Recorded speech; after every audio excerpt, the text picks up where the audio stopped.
نروح بقى على الفوكاب يا شباب. الفوكاب سهلة ولكن كتيرة، فطبيعي لازم تبقى عارفها كلها، مش حفظ برضو. والله العظيم اللي بيحفظ الفوكاب دي كارثة.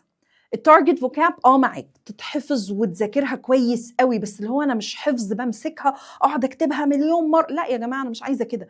بكل هدوء افهمها ودخل، ولازم تفهم نوع الكلمة، هي فعل ولا اسم ولا صفة ولا ايه بالظبط. دي مهمة قوي. ليه؟ عشان لما تيجي لك الجملة تبقى عارف ان الاختيار يبقى صح. وطبعا كل ما بتعرف، كل ما بتنكريز النولج بتاعتك للفوكاب، كل ما الموضوع يفرق. يعني كل ما بنعمل انريتش للفوكاب بتاعتنا، كل ده ما هيفرق جدا معاك بعد كده في حياتك كمان، مش بس في الامتحانات.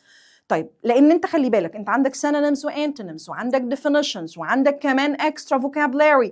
كل ده it's too much. هتحفظ كل ده؟ هتجيب جهد منين انك تحفظ كل ده؟ مش هتعمل ده. الحل الكتير هو اختصار لليلة دي كلها، وانك تفهم من المدرس اللي قدامك وتاخد نوتس، مش اكتر من كده.